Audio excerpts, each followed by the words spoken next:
A noite estava fria quando Marina saiu do hospital clandestino com um saco plástico nas mãos. Dentro, havia 2 recém-nascidos embrulhados em trapos sujos. Seus próprios filhos, gêmeos, que ela nunca pediu para ter. Ela caminhou rapidamente pelas ruas vazias da favela, com o coração batendo forte, mas não com o amor maternal. Era medo. Medo de que aqueles 2 seres minúsculos arruinassem para sempre a vida que ela havia planejado. Marina tinha apenas 23 anos. Dançarina de uma boate na cidade, conheceu um empresário casado que prometeu tirá-la da pobreza. Ele pagou seu apartamento, suas roupas, seus passeios. Disse que a amava, que estava deixando a esposa, que só precisava de um tempo. Marina acreditou nele por meses, até engravidar e ele desaparecer como fumaça. Ele nunca mais atendia suas ligações. Nunca mais voltou à boate. Bloqueou o número dela, e Marina ficou sozinha, com a barriga crescendo e uma raiva que a consumia por dentro. Ela não queria ser mãe, não de gêmeos, não naquele momento, não daquele jeito, não com um homem que a usou e abandonou, não sem dinheiro, não sem um futuro. Ela tentou de tudo para se livrar da gravidez. Comprimidos que comprou no mercado negro, ervas amargas que um vizinho recomendou. Ela até foi a um curandeiro no subúrbio que lhe deu uma mistura com cheiro de morte e a deixou vomitando por 3 dias seguidos. Mas os bebês resistiram. Nasceram prematuros, pequenos, frágeis, mas vivos. E agora estavam lá, naquele saco plástico barato, enquanto Marina caminhava em direção à velha ponte que cruzava o rio poluído da cidade. Ninguém a viu chegando. Eram 3 da manhã. Os postes de luz tremeluziam com uma luz amarelada. O som da água suja batendo nas colunas de concreto da ponte era o único ruído naquela madrugada escura. Marina parou no centro da ponte. Olhou para baixo. O rio era escuro, profundo, cheio de lixo flutuante, garrafas plásticas, galhos podres e espuma cinza. Perfeito para esquecer. Perfeito para ninguém fazer perguntas. Ela levantou a bolsa com as 2 mãos. Os bebês estavam quietos. Quase pareciam mortos. Mas não estavam. Estavam respirando. Ela sabia disso. Podia sentir o leve movimento dentro da bolsa. Mesmo assim, fechou os olhos com força, cerrou os dentes e jogou a bolsa no vazio. O som do impacto na água foi suave, quase imperceptível, como se nada importante tivesse caído. Marina não ficou para observar. Não queria ver se a bolsa flutuava ou afundava. Não queria saber se os bebês estavam chorando ou se afogando. Virou-se e caminhou rapidamente em direção à outra margem, com as mãos trêmulas e o coração acelerado. Não chorou. Não sentiu culpa naquele momento. Apenas alívio. Um alívio enorme, como se um peso gigante tivesse sido tirado de seus ombros, como se finalmente pudesse respirar. Ela voltou para o apartamento, tomou um banho de quase 1 hora, se maquiou e no dia seguinte estava de volta à boate, dançando como se nada tivesse acontecido. Ninguém sabia. Ninguém perguntou. As outras garotas da boate presumiram que ela tivesse sofrido um aborto espontâneo ou dado os bebês para adoção, e ela não contaria a verdade. Nunca. Mas o que Marina não sabia, o que nunca imaginou, era que naquela noite, poucos minutos depois de sair da ponte, um morador de rua chamado Ramiro procurava garrafas plásticas e papelão na margem do rio. Ramiro era um homem na casa dos 50 anos que vivia debaixo da ponte há mais de 1 década. Ele havia perdido tudo na vida: emprego, família, dignidade, esperança. Uma série de decisões ruins, um vício em álcool que ele não conseguia controlar e uma economia implacável o deixaram sem teto. Mas ele ainda tinha um pouco de humanidade, algo que o mundo não conseguiu tirar dele. Ela ouviu um grito fraco. A princípio, pensou que fosse um gato ou um rato grande. Mas então ouviu com mais clareza. Eram 2 vozes. Bebês. Ela correu em direção ao som, tropeçando em pedras e lixo, e viu a bolsa flutuando entre os escombros. Tirou-a da água com um longo pedaço de pau que usava para procurar e abriu-a com as mãos trêmulas. Lá dentro estavam os gêmeos, encharcados, tremendo de frio, com os lábios roxos, mas vivos. Incrivelmente vivos. Ramiro não pensou 2 vezes. Enrolou-os em seu velho casaco, o único que tinha, e correu descalço até o hospital público mais próximo, a 6 quarteirões de distância. Chegou gritando, implorando por ajuda a quem quisesse ouvir. As enfermeiras de plantão o olharam com desconfiança. Um morador de rua imundo com 2 recém-nascidos. Pensaram o pior. Mas, ao verem o estado crítico das crianças, agiram rapidamente. Levaram-nas ao pronto-socorro, examinaram-nas, aqueceram-nas com lâmpadas especiais, conectaram-nas a monitores, administraram-lhes soro intravenoso. Os bebês estavam desnutridos, com hipotermia grave, pneumonia precoce e desidratação. Mas sobreviveram. Os médicos chamaram isso de milagre. Disseram que, se Ramiro tivesse demorado mais 10 minutos para encontrá-los, eles teriam morrido. Ramiro não chamou isso de milagre. Ele os chamou de seus filhos, porque Ramiro, sem pensar muito, sem calcular as consequências, decidiu ficar com eles. O hospital tentou encontrar a mãe. Eles registraram boletins de ocorrência, publicaram avisos em jornais locais e investigaram casos de gestantes na região. Mas ninguém apareceu. Ninguém reivindicou as crianças.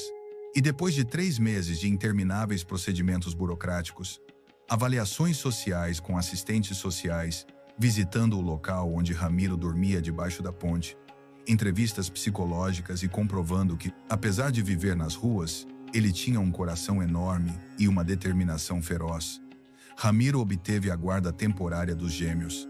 Ele os chamou de Mateus e Lucas, nomes que ouvira na igreja, onde às vezes ia aos domingos para uma refeição quente, e decidiu naquele momento que aquelas crianças não cresceriam como ele, não acabariam na miséria, não conheceriam a fome, o frio, a desesperança que ele conhecera.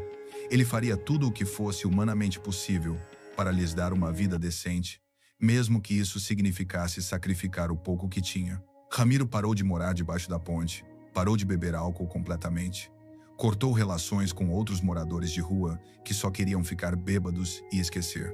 Conseguiu um emprego como manobrista em um estacionamento público no centro da cidade. Recebeu muito pouco, quase nada, mas o dono do estacionamento, um senhor bondoso chamado Dom Ernesto, cedeu-lhe um pequeno quarto nos fundos do prédio, onde ele podia dormir com as crianças. Era um espaço de apenas 3 metros por 3 metros, sem janelas, com uma única lâmpada pendurada no teto e um banheiro compartilhado no corredor. Mas era um teto, era seguro e era dele. Ramiro economizava cada centavo que ganhava. Comprava leite em pó nas lojas mais baratas. Comprava fraldas usadas que outras mães vendiam no mercado. Comprava roupas de segunda mão nas feiras de domingo. Não era muito, mas já era alguma coisa. E todas as noites, quando colocava Mateu e Lucas para dormir no colchão fino que os 3 dividiam, cantava para eles músicas que lembrava da infância e prometia que tudo melhoraria. Os anos passaram lentamente. Mateu e Lucas cresceram naquele quartinho que cheirava a umidade e óleo de motor. Ramiro os levava ao parque aos domingos, quando não precisava trabalhar. Ele os ensinava a ler com revistas velhas que encontrava no lixo do estacionamento.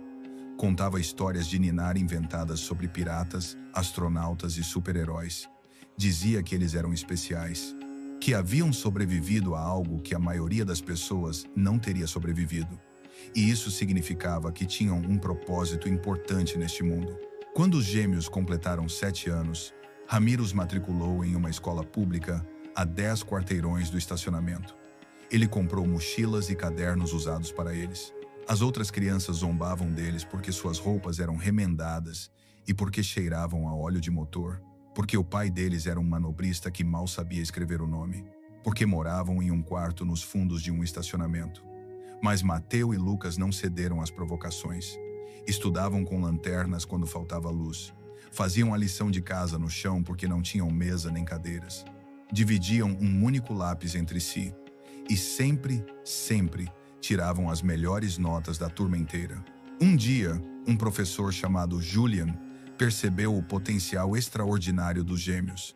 Ele os viu ficando depois da aula para ler todos os livros da pequena biblioteca da escola. Viu-os ajudando uns aos outros com problemas matemáticos complexos. Viu-os fazer perguntas inteligentes que crianças da idade deles normalmente não fariam. E decidiu fazer algo a respeito. Julian conversou com Ramiro uma tarde depois da escola. Disse-lhe que aquelas crianças eram brilhantes. que tinham um talento especial, que mereciam mais oportunidades do que a escola pública podia oferecer, que havia programas de bolsas de estudo integrais para alunos de baixa renda em escolas particulares de elite. Ramiro não conseguia ler bem os formulários complicados, então Julián o ajudou a preenchê-los um por um. Pediram cartas de recomendação, enviaram históricos escolares, escreveram redações sobre a situação das crianças. E meses depois, chegou a notícia que mudaria tudo. Mateu e Lucas haviam sido aceitos em uma das escolas particulares mais prestigiadas da cidade, com uma bolsa integral que cobria mensalidades, uniformes, livros e até almoço. Foi o dia mais feliz da vida de Ramiro. Ele chorou como nunca desde criança. Abraçou os filhos com tanta força que eles mal conseguiam respirar. Disse-lhes que tinha mais orgulho deles do que palavras poderiam expressar. E eles lhe prometeram sinceramente que nunca, jamais o decepcionariam, que estudariam mais do que qualquer outra pessoa, que fariam seu sacrifício valer a pena. Se esta história tocou seu coração, deixe um comentário contando como você se sente. E se quiser continuar ouvindo histórias instigantes, inscreva-se no canal. Na escola particular, os gêmeos se destacaram ainda mais do que antes. Eram os melhores alunos de todas as turmas. Venceram competições nacionais de ciências. Participaram de Olimpíadas Internacionais de Matemática. Aprenderam inglês, francês e programação. E enquanto os outros alunos tinham pais milionários, casas enormes, viagens ao exterior e tecnologia de ponta, Mateu e Lucas tinham algo que dinheiro nenhum podia comprar. Uma fome insaciável de sucesso, uma determinação férrea e uma lembrança permanente de onde vieram. Eles nunca se esqueceram de que, enquanto seus colegas chegavam em seus carros de 1 ano, eles caminhavam 1 hora para a escola. Nunca se esqueceram de que, enquanto outros tinham computadores pessoais, eles usavam os da biblioteca pública. Nunca se esqueceram de que tinham um pai que trabalhava 12 horas por dia, vigiando carros sob o sol escaldante, para que pudessem ter cadernos limpos e uniformes apresentáveis. Ao completarem 18 anos, os 2 gêmeos ganharam bolsas integrais para estudar engenharia na universidade mais prestigiada do país. Uma universidade onde estudavam filhos de presidentes, empresários e embaixadores. Ramiro estava gravemente doente naquela época. Anos de trabalho duro sob o sol, dormindo em pisos de concreto, comendo mal e negligenciando a saúde, haviam cobrado um preço brutal de seu corpo. Ele tinha sérios problemas nas costas que o impediam de andar em linha reta. Seus pulmões estavam danificados por anos inalando fumaça de escapamento de carro. Ele tinha diabetes que não tratou porque não tinha dinheiro para remédios, mas sorria com lágrimas nos olhos cada vez que via seus filhos em seus uniformes universitários, suas mochilas cheias de livros caros, caminhando em direção a um futuro que ele nunca teve. Mateu e Lucas estudaram como loucos por 5 anos. Trabalharam meio período em cafés e livrarias para ajudar Ramiro com as contas médicas que aumentavam a cada mês. Dormiam 4 horas por noite. Comiam macarrão barato. Recusavam convites para festas. Não tinham tempo para namoradas ou diversão. Mas não desistiram. Nunca. Porque sabiam que tudo o que faziam, cada prova em que passavam, cada projeto que concluíam, era para o homem que os salvara do rio, para o homem que sacrificou tudo por eles, para o homem que lhes deu uma chance quando o mundo inteiro os descartou como lixo. Eles se formaram com honras máximas, os 2, ao mesmo tempo, com médias escolares perfeitas, com ofertas de emprego das melhores empresas do país. E na cerimônia de formatura, Ramiro estava na primeira fila, sentado em uma cadeira de rodas porque não conseguia mais andar, vestindo sua melhor camisa, que havia lavado 5 vezes para deixá-la impecável, chorando de orgulho com soluços que não conseguia controlar. Logo após a formatura, os gêmeos começaram a trabalhar em uma multinacional de tecnologia. Começaram de baixo, como estagiários mal pagos. Mas seu talento era inegável. Resolveram problemas que engenheiros seniores não conseguiam. Criaram soluções inovadoras. Trabalharam até altas horas da madrugada sem reclamar. E em menos de 2 anos, já haviam ascendido a cargos de gerência com salários que Ramiro jamais poderia imaginar. Com os primeiros bons salários, fizeram algo com que sonhavam desde pequenos. Compraram uma casa para Ramiro. Não era uma mansão, Não era luxuosa, mas tinha 3 quartos com janelas grandes, um pequeno jardim florido, aquecimento funcionando, banheiro privativo com água quente e ficava em um bairro seguro de classe média, onde os vizinhos se cumprimentavam e havia árvores ladeando as ruas. Ramiro chorou quando lhe entregaram as chaves. Disse-lhes com a voz embargada que já havia recebido mais do que merecia nesta vida, que já estava feliz só de vê-los prosperar. Mas Mateu e Lucas lhe disseram firmemente que estavam apenas começando, que aquele era apenas o começo de tudo o que fariam por ele, porque eles tinham um plano ambicioso que vinham desenvolvendo secretamente há anos. Eles queriam criar sua própria empresa de tecnologia, mas não qualquer empresa. Uma empresa focada especificamente em soluções para comunidades de baixa renda, para pessoas como eles, para pessoas que o sistema havia esquecido. Eles queriam criar aplicativos que conectassem trabalhadores informais com clientes que precisavam de seus serviços.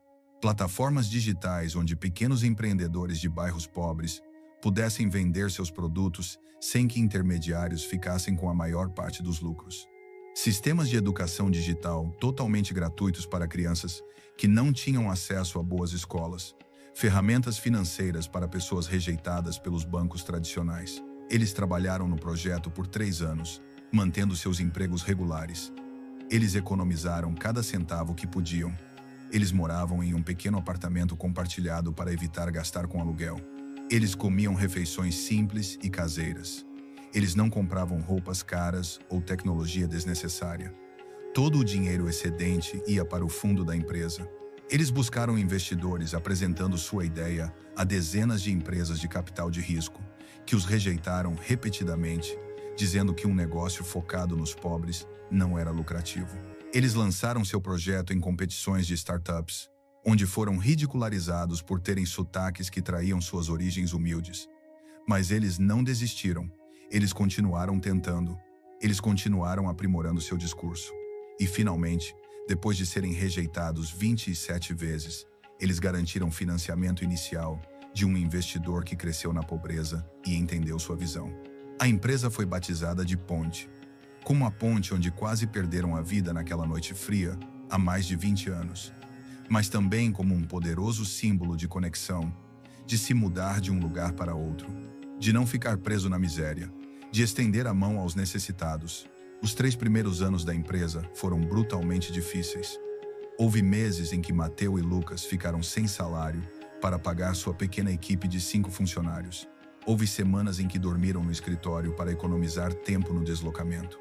Houve momentos de desespero em que pensaram que iriam à falência e perder tudo, mas acreditavam profundamente no que estavam fazendo. Acreditavam que podiam mudar vidas, e seu esforço obsessivo começou a dar frutos inesperados. Um de seus aplicativos, projetado para ajudar vendedores ambulantes a receber pagamentos digitais sem uma conta bancária tradicional, viralizou em bairros populares. Em 6 meses, eles tinham 100 mil usuários. Em um ano, 1 milhão. A mídia começou a falar deles como os empreendedores que estão revolucionando a inclusão financeira. Grandes investidores que antes os rejeitavam agora queriam conhecê-los com urgência. Prêmios internacionais começaram a chegar. E em menos de 5 anos, a Puente se tornou uma das empresas de tecnologia mais valiosas do país, com um valor de mercado de mais de US 200 milhões. Mateu e Lucas tornaram-se milionários aos 29 anos. Apareceram em revistas de negócios, deram palestras em universidades de elite, foram convidados para fóruns econômicos internacionais, mas não mudaram sua essência. Continuaram a viver com relativa humildade. Não compraram mansões ostentosas nem carros esportivos de luxo.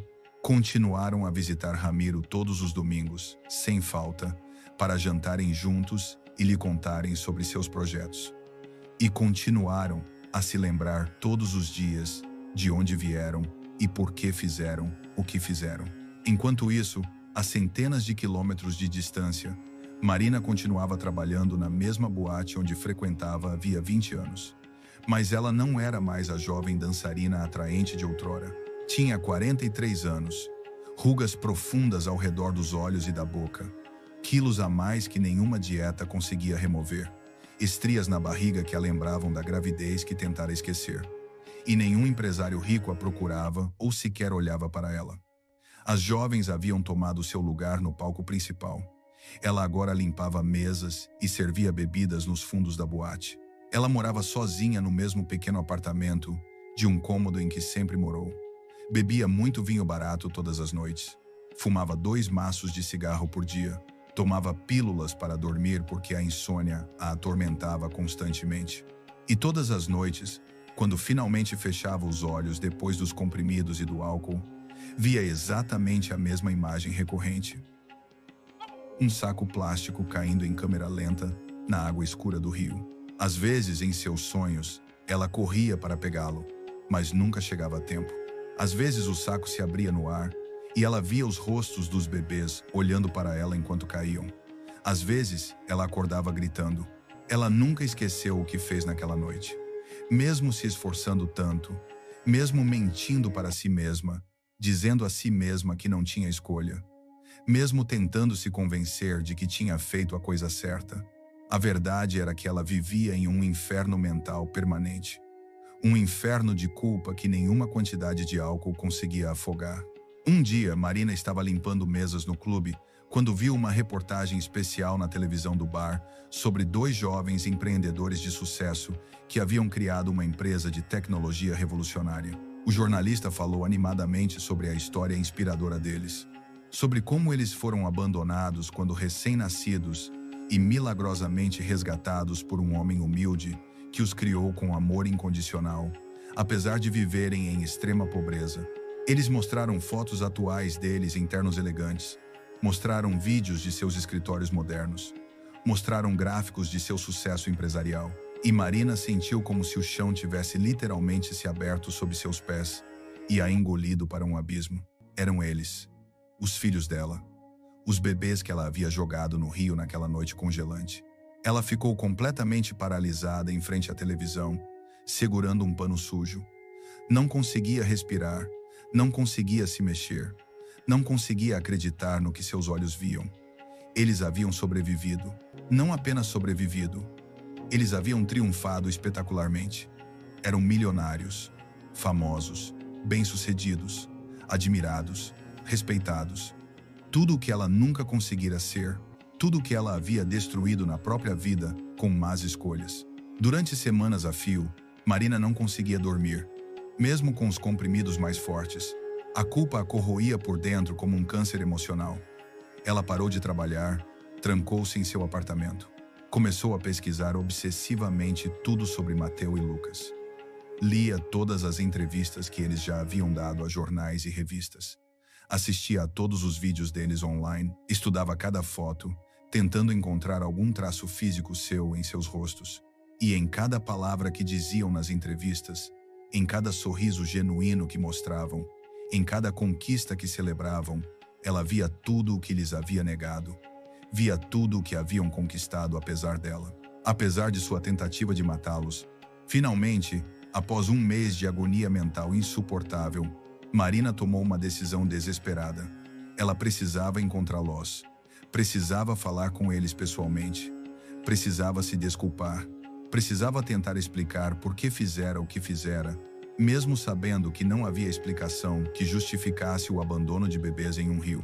Ela encontrou o endereço da sede da Puente, pesquisando online. Vestiu suas melhores roupas, que ainda pareciam velhas e baratas. Maquiou-se, tentando esconder as marcas do tempo e do sofrimento. E foi sem avisar, sem hora marcada, tremendo de nervosismo durante as 2 horas de viagem de ônibus. Chegou a um moderno prédio de vidro no centro financeiro da cidade. Um prédio em que nunca havia entrado na vida. Um mundo completamente estranho para ela. Ela disse à jovem e elegante recepcionista que precisava falar com Mateo e Lucas com urgência, que era um assunto pessoal extremamente importante. Poderia, por favor, deixá-la vê-los por pelo menos 5 minutos? A recepcionista respondeu com frieza profissional que os fundadores só recebiam visitas com hora marcada, agendada com pelo menos 2 semanas de antecedência. Marina insistiu com crescente desespero. Ela levantou a voz. Começou a chorar ali mesmo, na recepção. Outros funcionários que passavam a encaravam, desconfortáveis. E, finalmente, uma assistente executiva saiu para ver o que estava acontecendo. Marina lhe contou, entre soluços, quem era. Disse que era a mãe biológica dos fundadores. Precisava desesperadamente falar com eles. Pediu que, por favor, lhe desse apenas uma chance. O assistente a olhou com um misto de desconfiança e surpresa. Mas algo no desespero genuíno da mulher o fez acreditar que ela pudesse estar dizendo a verdade. Ela concordou em passar a mensagem para Mateu e Lucas, embora os tenha avisado que caberia a eles decidir se a receberiam ou não. Mateu e Lucas estavam em uma reunião importante com investidores japoneses, quando seu assistente lhes enviou uma mensagem urgente. A princípio, pensaram que fosse uma piada de mau gosto, ou um golpista procurando dinheiro fabricando relacionamentos falsos. Mas algo na descrição física da mulher e nos detalhes que ela havia mencionado chamou a atenção deles e gerou um estranho desconforto. Eles pediram desculpas aos investidores e decidiram receber a mensagem apenas para confirmar que era mentira e conseguir se livrar dela rapidamente. Quando Marina entrou na sala de reuniões privada, ela os viu pela primeira vez desde aquela noite horrível, 23 anos atrás, quando eram bebês indefesos. Estavam parados diante de uma enorme janela com vista para a cidade, vestidos com ternos elegantes e caros, com olhares frios e indecifráveis. Eram altos, bonitos, seguros de si. Não tinham nenhuma semelhança física com ela, mas algo dentro dela gritava que eram seus filhos, o sangue do seu sangue, a carne da sua carne que ela tentara matar. Marina ajoelhou-se no frio chão de mármore. Chorava incontrolavelmente, gemidos que vinham das profundezas de sua alma despedaçada. E entre lágrimas e palavras entrecortadas, implorou perdão. Contou-lhes tudo com detalhes brutalmente honestos. A gravidez indesejada, o desespero financeiro, o pânico de arruinar sua vida, o empresário que a abandonou, a ponte velha, o saco plástico, o rio escuro, o som do estrondo contra a água que assombrava seus pesadelos todas as noites desde então. Mateu e Lucas a ouviram em silêncio absoluto por vários minutos, que pareceram horas. Não disseram nada, não se moveram. Seus rostos não demonstravam emoção, apenas a encararam enquanto ela despejava sua alma despedaçada diante deles. Finalmente, depois de um silêncio terrível, Lucas falou com uma voz controlada, mas dura. Por que você está aqui agora, depois de 23 anos? Marina olhou para ele com lágrimas nos olhos.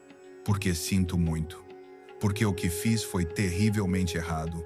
Porque vivi no inferno todos esses anos.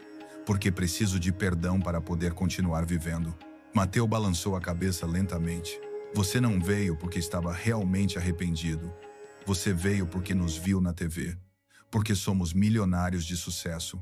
Porque estamos no noticiário. Se tivéssemos morrido naquele rio como você planejou, se tivéssemos crescido pobres e esquecidos, você nunca teria sentido nada.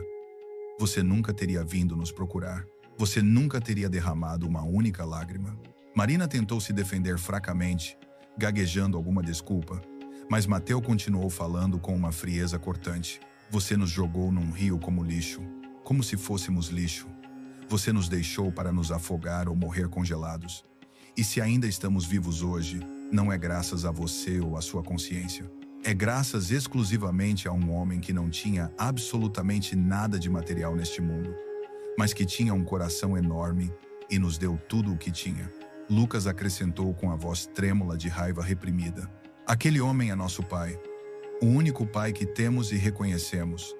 O homem que salvou nossas vidas. O homem que sacrificou sua saúde e bem-estar para que pudéssemos estudar. O homem que nunca, nem por um único dia, nos fez sentir indesejados. Você não é nossa mãe. Você é simplesmente a pessoa que nos abandonou, a pessoa que tentou nos matar. Não lhe devemos nada. Não queremos nada de você. E não precisamos do seu arrependimento tardio e conveniente. Marina implorou desesperadamente. Disse que estava disposta a mudar completamente, que queria fazer parte da vida deles de alguma forma, que eles poderiam ajudá-la a se tornar uma pessoa melhor, que ela merecia uma segunda chance, que todos cometemos erros, que ela era jovem e tinha medo, que ela não sabia o que estava fazendo. Mas Mateus foi absolutamente claro e definitivo. Saia deste escritório agora mesmo. Não queremos te ver de novo. Não queremos saber de você. Não precisamos da sua contrição culpada. E definitivamente não lhe devemos uma segunda chance. Você teve sua chance quando nascemos e escolheu nos jogar em um rio. Essa foi sua decisão. Agora você vive com as consequências. Pediram que ela saísse imediatamente.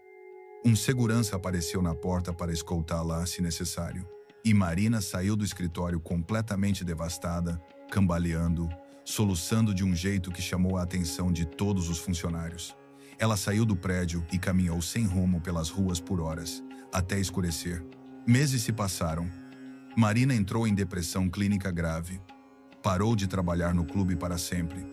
Parou de se alimentar corretamente. Perdeu tanto peso que parecia estar em estado terminal. Isolou-se completamente do mundo. Não atendia ligações. Não abria a porta quando alguém batia. Vivia na escuridão do apartamento, com as cortinas sempre fechadas. Considerou seriamente o suicídio várias vezes. Chegou a escrever cartas de despedida. Mas algo, talvez covardia, ou talvez um último vislumbre de esperança, sempre a impedia no último momento. Até que um dia, vários meses após aquele terrível encontro, houve uma batida insistente na porta do seu apartamento. Marina não queria abrir, mas a pessoa do outro lado da linha continuou batendo por 10 minutos sem parar. Finalmente, ela abriu a porta, resignada, esperando encontrar o proprietário exigindo o aluguel atrasado. Mas era Lucas. Marina não conseguia acreditar. Achou que estava tendo alucinações, que finalmente havia perdido a razão. Esfregou os olhos, mas ele ainda estava lá, parado no corredor sujo, agora vestido com roupas casuais, encarando-a com uma expressão que não era mais de puro ódio, mas sim de algo mais complexo que ela não conseguia decifrar. Ela perguntou com a voz rouca o que ele estava fazendo ali. Lucas pediu permissão para entrar. Marina assentiu, confusa. Ele entrou no apartamento escuro e bagunçado, olhou ao redor sem julgamentos e sentou-se na única poltrona ali. Lucas lhe disse que andara pensando muito nos últimos meses, que havia conversado longamente com Mateus sobre o ocorrido, que também haviam conversado com Ramiro, que agora estava muito doente e possivelmente tinha apenas alguns meses de vida, e que Ramiro lhes dissera algo profundo que os fizera reconsiderar completamente sua posição. Ramiro lhes dissera com a voz fraca, da cama do hospital: perdoar não é algo que você faz pela pessoa que te machucou. Perdoar é algo que você faz por si mesmo, para se libertar do ódio que te envenena por dentro, para conseguir seguir em frente sem carregar esse peso terrível no coração. Eu te criei para ser melhor do que as circunstâncias que te cercaram, para ser melhor do que as pessoas que te machucaram. O perdão é a prova final de que você conseguiu. Lucas disse a Marina, com uma voz mais suave, que eles não teriam um relacionamento de mãe e filho, que nunca a chamariam de mãe, que provavelmente nunca a amariam, mas que haviam decidido, após muita reflexão dolorosa, que estavam dispostos a ajudá-la. Não porque ela merecesse, porque claramente não merecia, mas porque haviam decidido conscientemente ser pessoas melhores do que ela, porque haviam decidido quebrar o ciclo de abandono e dor, porque haviam decidido mostrar que, apesar de como suas vidas começaram, escolheram a compaixão em vez da vingança. Ofereceram-se para pagar um tratamento psicológico abrangente com profissionais de ponta, um programa de reabilitação para o vício em álcool e remédios, um curso intensivo de formação profissional para que ele pudesse encontrar um emprego decente e bem remunerado, e um apoio financeiro mensal modesto, mas suficiente, até que ele se estabilizasse completamente por conta própria. Marina não conseguia falar. Lágrimas escorriam incontrolavelmente pelo seu rosto. Finalmente ela conseguiu dizer entre soluços: eu não mereço isso. Eu não mereço nada disso. Eu não mereço a sua gentileza. Lucas respondeu, olhando-a diretamente nos olhos: você tem razão.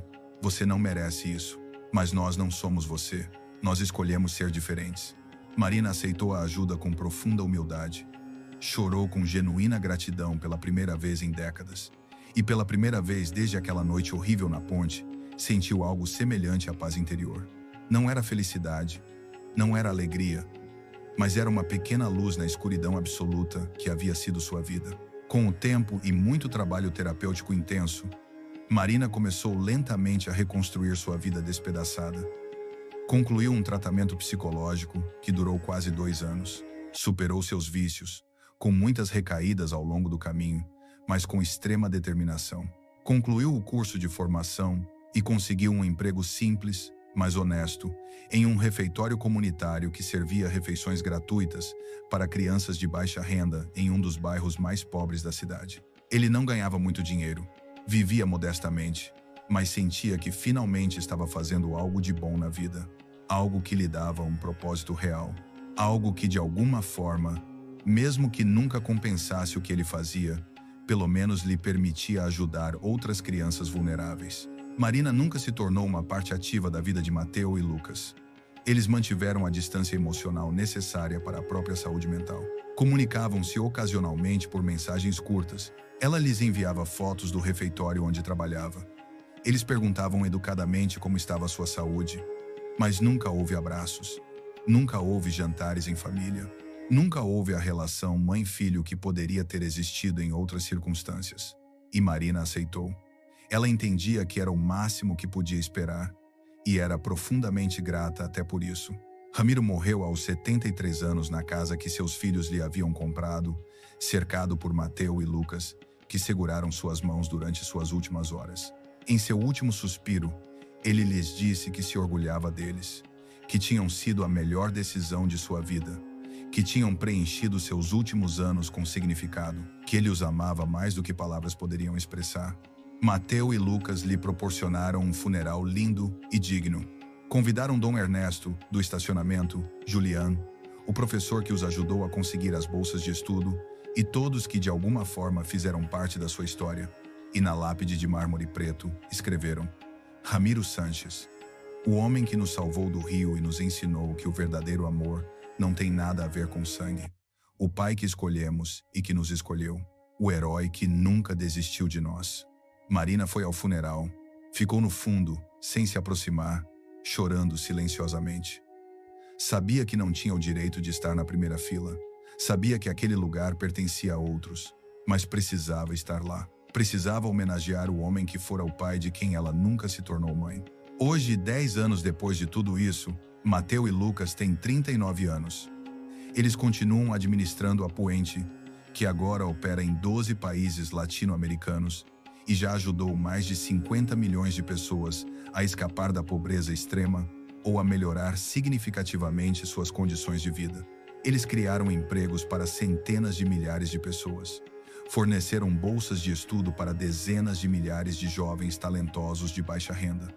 Construíram escolas em comunidades rurais esquecidas. Financiaram clínicas de saúde gratuitas em favelas. E todos os anos, na data exata em que foram resgatados do rio, eles doam 10% de seus ganhos anuais para instituições que ajudam especificamente crianças abandonadas. Crianças que ninguém quer, crianças que o sistema esquece, crianças exatamente como elas eram um dia. Em seus escritórios principais, há uma foto gigante em preto e branco de um Ramiro sorridente. Abaixo está escrito: tudo o que somos devemos a um homem que não tinha nada, mas nos deu tudo. Esta empresa existe para honrar sua memória, ajudando os outros como ele nos ajudou. Marina continua trabalhando no refeitório comunitário.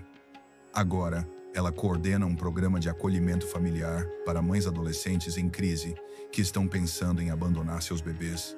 Ela conta sua história sem esconder nada, mostra as consequências do abandono, oferece alternativas, oferece apoio, e já ajudou dezenas de jovens mães desesperadas a tomar decisões diferentes daquela que ela tomou naquela noite fria, tantos anos atrás. Não é uma redenção completa, nunca poderá ser, mas é alguma coisa. É uma tentativa. É uma vida dedicada a impedir que outros cometam o erro imperdoável que ela cometeu. Mateo e Lucas sabem disso, e embora nunca lhe digam diretamente, secretamente se orgulham de que pelo menos ela esteja tentando melhorar. De que pelo menos esteja usando seu terrível erro para ajudar os outros. De que pelo menos o sofrimento que ela causou não foi completamente em vão. A história dos gêmeos, que foram jogados em um rio e se tornaram milionários de sucesso, já foi contada em livros, documentários e conferências ao redor do mundo. Mas o que a maioria dessas versões deixa de mencionar é a parte mais importante, que o sucesso deles não se mede em dinheiro, mas no fato de terem escolhido o perdão em vez do ódio, a compaixão em vez da vingança e a generosidade em vez do egoísmo. Eles escolheram ser melhores do que as circunstâncias, melhores do que o abandono, melhores do que a dor.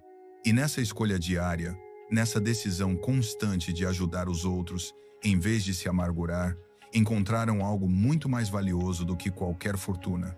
Encontraram a paz. Se você chegou até aqui e quer continuar ouvindo histórias reais que fazem você refletir sobre a vida, inscreva-se no canal e compartilhe este vídeo com alguém que precisa ouvi-lo.